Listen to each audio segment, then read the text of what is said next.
நான் ஒரு புதுமையான ரெசிபி செய்ய போகிறேன். அதை நீங்கள் வந்து வீட்டில் செஞ்சு பாருங்கள். அது கோபி மஞ்சூரியன் செய்ய போகிறேன். எறா ஃப்ரை பண்ணி எடுத்து, அது 65 மாதிரி எறா ஃப்ரை பண்ணி எடுத்து, அது காலிஃப்ளவரும் நான் ஃப்ரை பண்ணி எடுத்துட்டு, அதை வந்து நான் கோபி மஞ்சூரியன், அது ரெண்டுமே மிக்ஸு, தனித்தனி கிடையாது.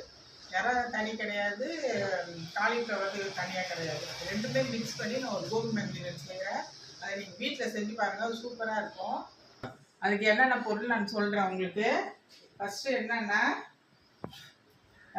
கேப்சிகம் அது கட் பண்ணி வச்சுருக்கேன். அதுக்கப்புறம் வந்து இஞ்சி பொடிசாக அதை நறுக்கி வச்சுருக்கேன். வெங்காயம் வச்சுருக்கேன். அதுக்கப்புறம் வந்து ஒரு பூண்டு, அது பொடிசாக நறுக்கி அப்படியே ஃபுல்லாக அப்படியே நறுக்கி எல்லாத்தையும் வச்சுருக்கேன். குடமிளகாய், இஞ்சி, வெங்காயம், பூண்டு, இது வந்து தாளிப்பு கொடுக்கறதுக்கு, தாளித்து நம்ம செய்வோம் இல்லையா, அதுக்கு தேவையானது தாளிப்பு கொடுக்கறதுக்கு. அதுக்கப்புறம் உங்களுக்கு வந்து டொமேட்டோ அந்த சாஸ் இருந்ததுன்னா அதை ஊற்றுங்க. இப்போ என்கிட்ட அந்த சாஸ் இல்லை. நான் வந்து என்ன பண்ணியிருக்கேன்னா, 2 தக்காளி, அந்த 2 தக்காளியை வந்து நல்லா அரைச்சி நல்லா விழுதாக வச்சுருக்கேன். ஏன்னா அது தாளிப்பு கொடுக்குறப்ப அதை நான் ஊற்றுறதுக்காக வேண்டி இதை கொடுத்துருக்கேன். அதுக்கப்புறம் வந்துட்டு ஒரு 1½ ஸ்பூனு கார்ன்ஃப்ளவர் மாவு, அதை வந்து தண்ணியில் கரைச்சி நம்ம அதில் ஊற்றி நம்ம அதை வந்து அப்போ தான் நல்லா ஒரு மாதிரி செமி கிரேவியாக நல்லா திக்காக வரும். அதுக்காக வேண்டி அந்த கார்ன்ஃப்ளவர் மாவு வச்சுருக்கேன். இப்போ வறுக்கிறதுக்கு தேவையானது, காலிஃப்ளவரில் நான் என்ன போட்டிருக்கேன்னா, உப்பு கொஞ்சம் போட்டிருக்கேன். அப்புறம் வந்து ரெட் சில்லி போட்டிருக்கேன், காஷ்மீர் ரெட் சில்லி, அது ஒரு 2 ஸ்பூன் போட்டிருக்கேன். அவ்வளோதான். கார்ன்ஃப்ளவர் மாவு, கொஞ்சம் மைதா போட்டிருக்கேன். அப்போ வந்து நம்ம வறுத்து எடுத்தோம்னா கொஞ்சம் நல்லா மொறுமொறுன்னு நல்ல இதுவாக நல்லா வரணும். அதுக்காக நான் வச்சுருக்கேன். அது வந்து நான் வேக வச்சு காலிஃப்ளவர் எடுக்கலை, அப்படியே பச்சையோடு நல்லா உப்பு போட்டு வாஷ் பண்ணி எடுத்துட்டு, அதுக்கப்புறம் மிளகாத்தூள், உப்பு, கார்ன்ஃப்ளவர் மாவு, மைதா போட்டு இதை ரெடி பண்ணி வச்சுருக்கேன். இப்போ அதே யூக்குள் தான் நான் இப்போ வந்து எறாவை நான் அந்த மாதிரி பண்ணி வச்சுருக்கேன். நம்ம கார்ன்ஃப்ளவர் மாவு, கொஞ்சம் மைதா, உப்பு, மிளகாய்த்தூள் போட்டு நான் வச்சுருக்கேன். அதே எறாவை அந்த மாதிரி வச்சுருக்கேன் நான் பொரிக்கிறதுக்கு, ரெண்டுமே பொரிக்கிறதுக்கு. அதுக்கப்புறம் வந்துட்டு சோயா சாஸு, அதுக்கப்புறம் எல்லாம் செஞ்சு முடிச்சிட்டோன்னா உப்பு போட போகிறோம் நம்ம, அவ்வளோதான், வேறு ஒன்றும் இல்லை. இப்போ வறுக்கிறதுக்காக இப்போ வந்து தனியாக எறா வறுக்கிறதுக்காக அந்த ஒரு சின்ன பவுல் வச்சுருக்கேன். காலிஃப்ளவர் வறுக்கிறதுக்காக சின்ன பவுல் வச்சுருக்கேன். இப்போ நான் அதை வறுத்துட்டு உங்களுக்கு ரெடி பண்ணிவிட்டு நான் என்னன்னு உங்களுக்கு சொல்கிறேன். அதை நீங்கள் வீட்டில் நீங்கள் செய்யுங்க, அது சூப்பராக இருக்கும். அது மிஸ் பண்ணாதீங்க. அதை ஏதோ நினச்சிட்டு விட்டுற போகிறீங்க, அது மிஸ் பண்ணாத வீட்டில் செஞ்சு பாருங்கள். எல்லாம் பயங்கரமாக பிள்ளைங்கள்லாம் நல்லா சந்தோஷப்படுவாங்க. ஆனால் சூப்பர் டிஷ்ஷுன்னு நீங்கள் செஞ்சு பாருங்கள். இப்போ நான் எல்லாத்தையும் வறுக்க பாருங்கள். இப்போ ஒரு கடாய் வச்சுட்டேன். இப்போ வந்து கோபி மஞ்சூரியன் செய்கிறதுக்கு இப்போ வந்துட்டு கடாய் வச்சு எண்ணெய் ஊற்ற பாருங்கள். இப்போ வந்து நான் காலிஃப்ளவர் வறுத்து எடுத்துகிட்டு வந்துட்டேன். எறாவும் வறுத்து எடுத்துகிட்டு வந்துட்டேன். இந்த காலிஃப்ளவரும் எறாவும் இருக்குது. இது ரெண்டுமே போட்டு நான் பண்ண போகிறேன். இப்போ வந்துட்டு நம்ம தேவையானது இப்போ எண்ணெய் ஊற்றிடலாம். தேவையானது எண்ணெய் ஊற்றிடுறேன்.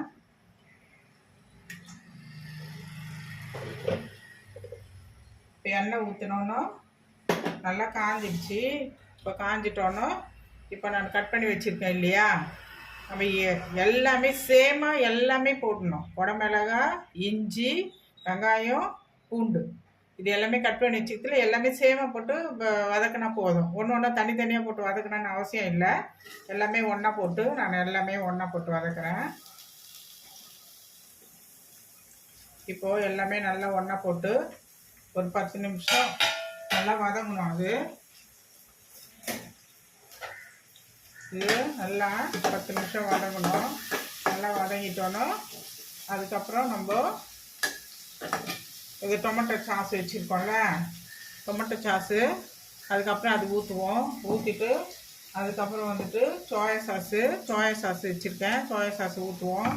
ஊற்றிட்டு அதுக்கப்புறம் ரெட் சில்லி வச்சுருக்கேன், காஷ்மீர் ரெட் சில்லி. அது ஒரு எவ்வளோ தேவையோ காரம் உங்களுக்கு எவ்வளோ வேணுமோ அதுக்கேற்ற மாதிரி போட்டுக்கலாம். ஏன்னா வந்து நான் எறாலையும் காலிஃப்ளவர்லேயும் போட்டு வறுத்து வச்சுருக்கிறதுனால உங்களுக்கு கொஞ்சம் காரம் அதில் இருக்கும். இதில் குடமிளகாய் போட்டிருக்கோம், இதுவும் காரம் இருக்கும். அதனால் தேவைக்கு எவ்வளோ ஸ்பூன் போடுறோமோ அவ்வளோ ஸ்பூனும் நம்ம போட்டுக்கலாம். இப்போ வதங்கி வருது, நல்லா வதங்கட்டும். அது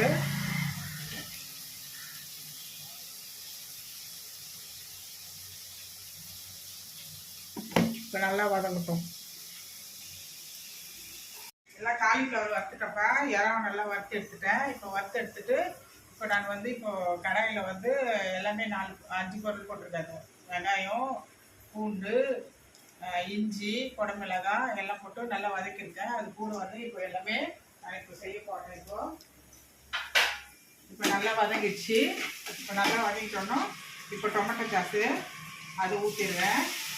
அதை ஊற்றிட்டு இப்போ சோயா சாஸ் எவ்வளோ தேவைக்கு நம்ம அதை ஊற்றிடும். ரொம்ப ஊற்றினாலே ஒரு மாதிரி காட்டாயிடும். உங்களுக்கு அது கட்டியாக இருந்தாலும் அந்த கட்டியான சோயா சாஸ் இருந்ததுன்னா அது கொஞ்சமாக ஊற்றுங்க. எனக்கு கொஞ்சம் லிக்விடாக இருக்கும், அதனால் தேவைக்கு மட்டும் நான் ஊற்றிக்கிறேன். இப்போது இந்த கார்ன்ஃப்ளவர் மாவு கலக்கி வச்சுருக்கேன். இப்போ அதுவே அதில் ஊற்றிட்டு நல்லா கொதிக்க விட்டுடணும். கொதிக்க விட்டோன்னா நல்லா கொதித்து வந்தோன்னா நம்ம இந்த இறாவும் காலிஃப்ளவரும் போட வேண்டியதுதான். இப்போது தேவையானது இதில் ஏற்கனவே எல்லாம் பொரிச்சு வச்சுருக்கிறதுனால இதில் காரம் இருக்கும். அதனால் தேவையானது வந்து நான் காரம் போடுறேன். காஷ்மீர் சில்லி நான் ஒரு 1.5 ஸ்பூன் போடுறேன். தேவையானது இதுக்கு ஹைலைட் வந்து நீங்கள் வெள்ளை இருந்தாலும் வெள்ளை போடுங்க, நாட்டு சக்கரை இருந்தாலும் நாட்டு சக்கரை போடுங்க. நான் வந்து ஒரு 1.5 ஸ்பூனு நாட்டு சக்கரை போட போகிறேன். அதுதான் அந்த டேஸ்ட் நல்லா கொடுக்கும். நாட்டு சக்கரை போட்டோம்னா நல்லாயிருக்கும். வெள்ளை இருந்தாலும் வெள்ளம் நல்லாயிருக்கும். அதுதான் நல்ல ஒரு ஸ்வீட்டு, அந்த மாதிரியான இது நல்லா கிடைக்கும். அது போட்டிருக்கேன். இப்போ உப்பு போட்டு தான் எல்லாமே இதெல்லாம் வறுத்து வச்சுருக்கேன். இப்போ நான் தேவையானது மட்டும் நான் உப்பு எடுக்கிறேன். நான் இப்படிவா தேவையானது மட்டும் உப்பு போடுறேன். நான் இப்போது அதை நம்ம டேஸ்ட் பண்ணி பார்த்துட்டு அதுக்கப்புறம் உப்பு நம்ம போட்டுக்கலாம். நான் வந்து ஒரு 4 ஸ்பூனு இதில் கொஞ்சம் 4 ஸ்பூன் போட்டிருக்கேன். அவ்வளோதாங்க. இதுதான் கோபி மஞ்சூரியன். இது நல்லா வந்து திக்காகணும். கொஞ்சம் க்ளோஸ்அப்பில் காணும்.